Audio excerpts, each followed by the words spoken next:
नमस्कार, BTV news में स्वागत है आपका। इस बुलेटिन के साथ मैं हूं कृष्ण कुमार और आइए इस बुलेटिन की शुरुआत करें। उससे पहले नजर डालते हैं हेडलाइंस पर। सूदखोरों के खिलाफ पुलिस ने शुरू की मैदानी जंग। एसपी ने जागरूकता रथ को हरी झंडी दिखाकर किया रवाना। आम जनता से सूदखोरों के खिलाफ आगे आने की अपील।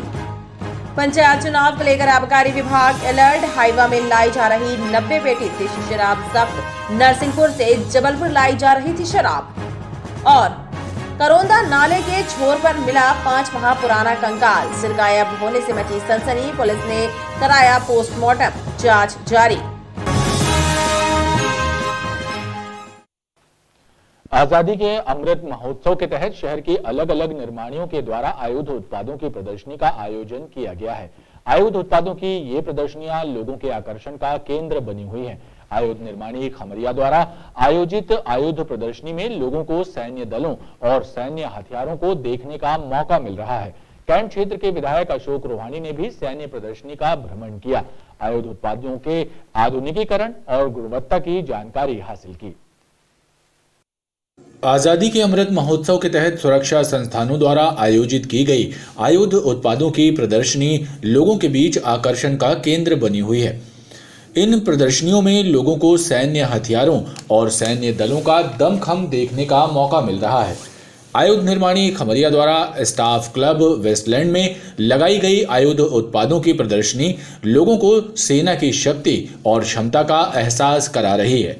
कैंट क्षेत्र के विधायक अशोक रोहानी ने परिवार के साथ आयुध प्रदर्शनी का अवलोकन किया। इस दौरान उन्होंने विशेषज्ञों से सैन्य उत्पादों के आधुनिकीकरण, क्षमता, गुणवत्ता की जानकारी हासिल की। उन्होंने गुणवत्तापूर्ण तरीके से निर्माण किए जा रहे आयुध उत्पादों के लिए आयुध निर्माणी खमरिया के कर्मचारियों और खमरिया प्रशासन को बधाई भी दी।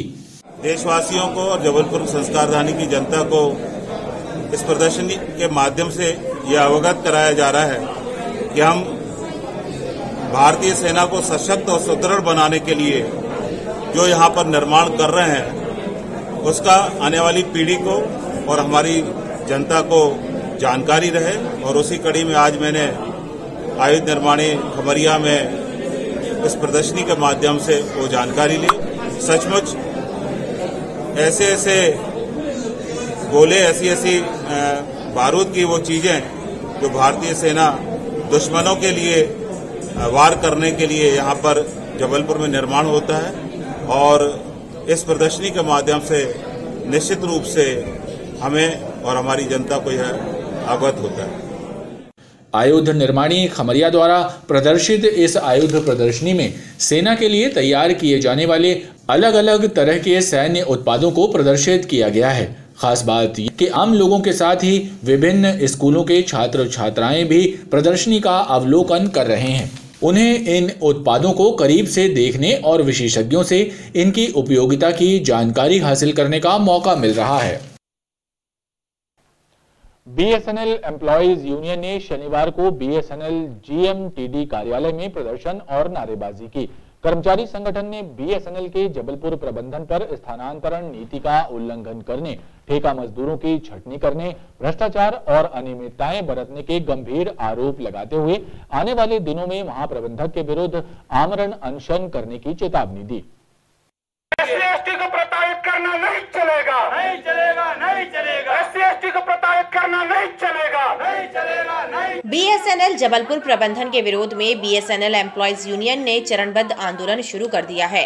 एम्प्लॉइज यूनियन के पदाधिकारियों ने बीएसएनएल में व्याप्त भ्रष्टाचार और अनियमितताओं के विरोध में महाप्रबंधक कार्यालय में प्रदर्शन और नारेबाजी की। कर्मचारी नेताओं ने इस दौरान बताया कि 8 दिसंबर को प्रबंधन को 9 सूत्रीय मांगों का एक ज्ञापन संगठन द्वारा सौंपा गया था, जिसमें स्थानांतरण नीति में बदलाव, भ्रष्टाचार की स्वतंत्र एजेंसी से जांच कराए जाने और ठेका मजदूरी की छटनी बंद करने जैसी मांगे शामिल थी। लेकिन अब तक प्रबंधन ने इन मांगों को लेकर कोई कदम नहीं उठाया है। लिहाजा कर्मचारी चरणबद्ध आंदोलन और आमरण अनशन करने पर मजबूर हो रहे हैं। करो, बंद करो, बंद करो, भ्रष्टाचार बंद करो, बंद करो, बंद करो। जबलपुर बीएसएनएल प्रबंधन के द्वारा लगातार सम कानूनों का उल्लंघन किया जा रहा है। ट्रांसफ़र पॉलिसी का उल्लंघन किया गया, साथ ही मनमानी तरीके से काम किए गए और अनियमितताएं सबसे ज़्यादा देखने में आई, जिसके खिलाफ BSNL एम्प्लॉय यूनियन ने आंदोलन चालू किया है। क्रमबद्ध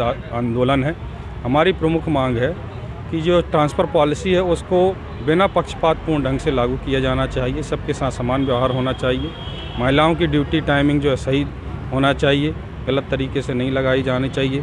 और जो ठेका मजदूरों की छटनी की जा रही है उसको बंद किया जाना चाहिए।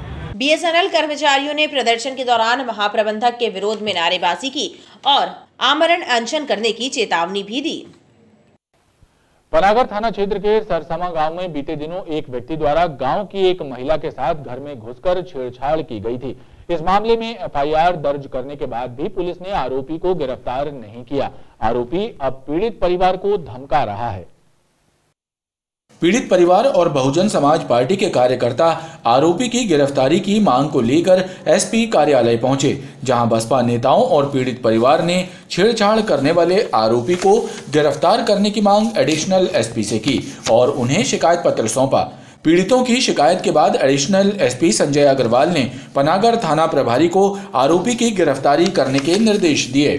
हमारी बहन के साथ एक जो है रजक समाज का आदमी है, दुल्लीचंद रजक, उसने जो बदतमीजी की, उसकी FIR जो है पनागर थाने में हुई।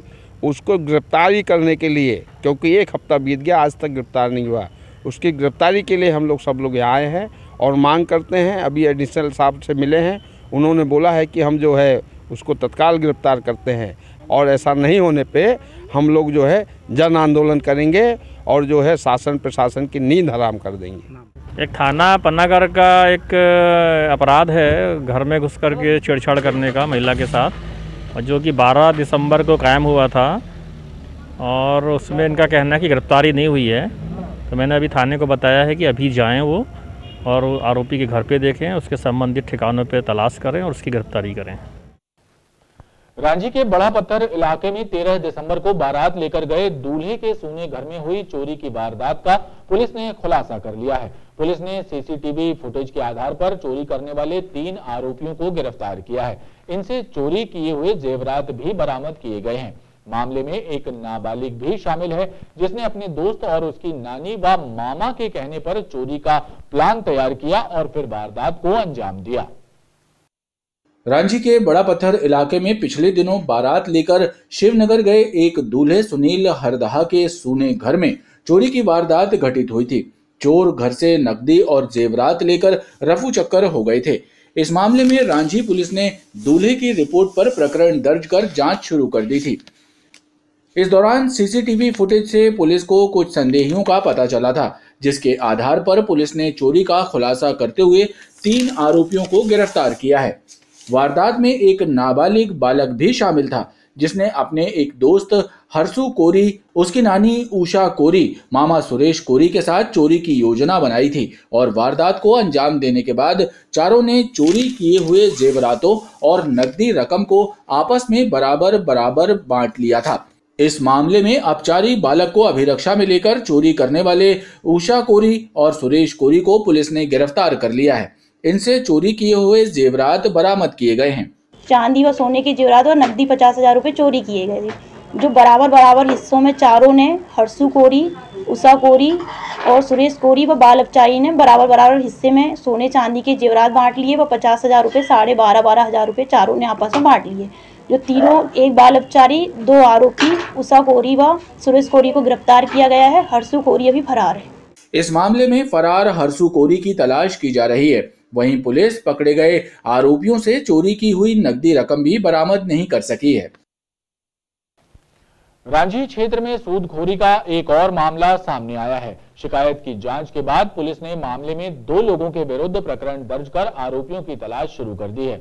पुलिस के मुताबिक एक युवक ने अपने बीमार पिता के इलाज के लिए अपने चाचा से 5% ब्याज पर 30,000 रुपए उधार लिए थे, जिसके बदले उसने अपने चाचा को 1 लाख रुपए अदा कर चुका, लेकिन उसका चाचा उसे प्रताड़ित कर रहा था, जिसकी शिकायत पीड़ित ने SP से की थी। रांची पुलिस ने सूदखोरी के एक मामले में 2 लोगों के विरुद्ध प्रकरण दर्ज किया है।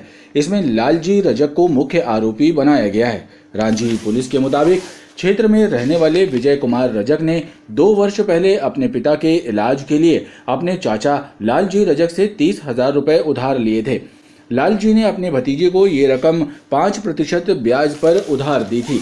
2 वर्षों से विजय उन्हें ब्याज सहित 1 लाख रुपए अदा कर चुका है, लेकिन अब भी लालजी रजक 1 लाख रुपए की मांग को लेकर न सिर्फ उसे प्रताड़ित कर रहे थे, बल्कि उनके घर पर ताला लगाने की कोशिश भी कर रहे थे। इस मामले की शिकायत विजय ने एसपी सिद्धार्थ बहुगुणा से की थी।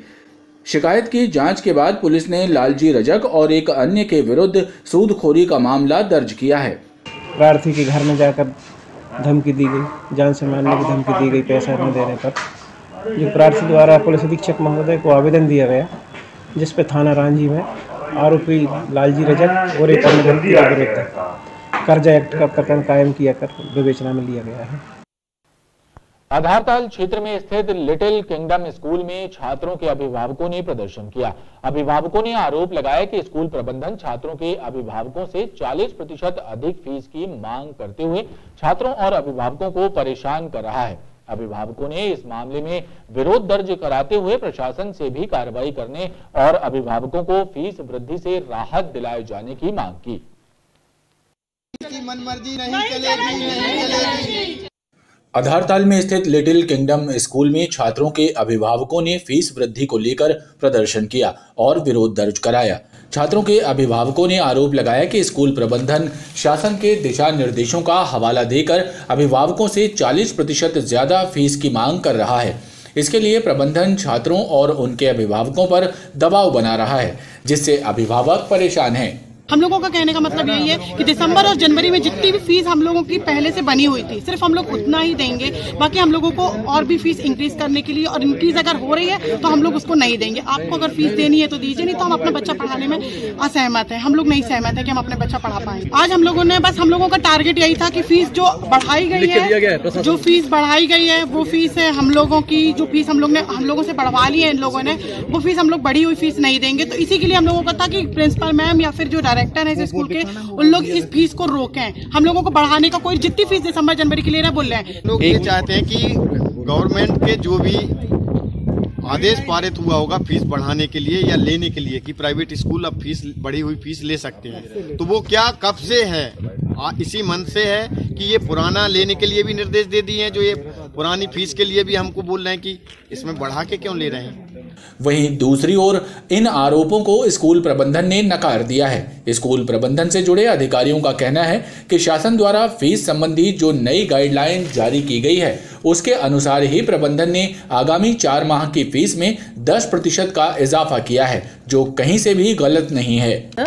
जैसा आदेश आया हुआ है सरकार का, उसके हिसाब से दिया जा रहा है और लिया जा रहा है फीस, है ना। जो भी फीस का निर्देश आया है, पहले आया था आपको ट्यूशन फीस लेना है, उस आदेश के हिसाब से ट्यूशन फीस ली जा रही थी। अब आया है कि सारे आदेश को निरस्त करते हुए आप पूरा सत्र का चार्ज कर सकते हैं, लेकिन हम पूरे सत्र का चार्ज नहीं कर रहे हैं। हम आगे आने वाले 4 मंथ जो हैं उसके लिए हमने 10% फीस बढ़ाई है, टोटल 40% फीस बढ़ रही है। अभिभावक स्कूल प्रबंधन के इस फरमान से परेशान हैं और फीस बढ़ोतरी के इस मुद्दे को लेकर अभिभावकों ने जिला प्रशासन से हस्तक्षेप करने और फीस वृद्धि वापस कराने की मांग की है, ताकि अभिभावकों को राहत मिल सके। और आइए अब एक नजर डालते हैं मौसम पर। पहाड़ी इलाकों में हुई बर्फबारी और उत्तर से आ रही सर्द हवाओं के कारण पहली बार प्रदेश के कई जिले शीतलहर की चपेट में आ गए। तेज हवाओं के कारण पारे में काफी गिरावट दर्ज की गई और सर्द हवाओं के चलते शनिवार का दिन जबलपुर वासियों के लिए कोल्ड डे साबित हुआ। बीते 24 घंटे में अधिकतम तापमान 6 डिग्री सेल्सियस की कमी दर्ज की गई। सर्द हवाओं और सर्दी के प्रकोप से बचने लोगों को अलाव का सहारा लेना पड़ा। पहाड़ी इलाकों में हुई बर्फबारी और उत्तर से आ रही सर्द हवाओं का असर अब मध्य प्रदेश पर भी पड़ रहा है। शनिवार को प्रदेश के कई जिले शीतलहर की चपेट में आ गए। बर्फीली और उत्तरी सर्द हवाओं के कारण अधिकतम तापमान में भी भारी कमी दर्ज की गई। जिले का अधिकतम तापमान सामान्य से 5 डिग्री सेल्सियस कम 22.2 डिग्री सेल्सियस और न्यूनतम तापमान 12 डिग्री सेल्सियस दर्ज हुआ। मौसम वैज्ञानिकों के मुताबिक बीते 24 घंटे में अधिकतम तापमान में 6 डिग्री सेल्सियस की कमी आई। शहर में उत्तरी सर्द हवाएं 5 से 6 किलोमीटर प्रति घंटे की रफ्तार से चली, जिसके कारण शनिवार का दिन जबलपुर के लिए कोल्ड डे साबित हुआ। आज दिन भर ठंड रही और जो सामान्य से 5 डिग्री कम तापमान रिकॉर्ड किया गया, इसलिए आज कोल्ड डे कहलाएगा। और कल और आज के तापमान में लगभग 6 डिग्री का अंतर है। कल 27.1 डिग्री था, आज 21.2 डिग्री है, इसलिए महसूसता भी ज़्यादा हुई है। इसकी जो मुख्य वजह यह है कि जम्मू कश्मीर में बर्फबारी और उत्तरी हवाएं तेज चली है। आज 5 से 6 किलोमीटर प्रति घंटा उत्तरी हवाएं चली हैं, इसलिए तापमान में गिरावट आई है और लगभग पूरे नॉर्थ इंडिया में इसका असर हुआ है। अगर आगामी दिनों की बात करें तो पूर्वानुमान के हिसाब से 21 तारीख तक तापमान में गिरावट की संभावना रहेगी और जो न्यूनतम तापमान भी जो है सामान्य से कम जाने की उम्मीद है। सर्द हवाओं और सर्दी और प्रकोप से बचने के लिए लोगों को आग और अलाव का सहारा लेना पड़ा। सड़कों के आसपास और खुले आसमान के नीचे रहने वाले लोग सर्दी से बचने के लिए अलाव का सहारा लेते नजर आए। हम लोग कचरा पन्नी बीन के सिविक सेंटर में जला रहे हैं। लकड़ी मकड़ी नगर निगम कोई प्रशासन ध्यान नहीं दे रही है। कृपया है कि आप लोग ध्यान दीजिए, ठंडी बहुत ज़्यादा तेज हैगी। मौसम विभाग ने आगामी 24 घंटों में न्यूनतम तापमान में भी गिरावट दर्ज किए जाने की संभावना व्यक्त की है। खबरों का क्रम लगातार जारी है, आप देखते रहिए BTV न्यूज़।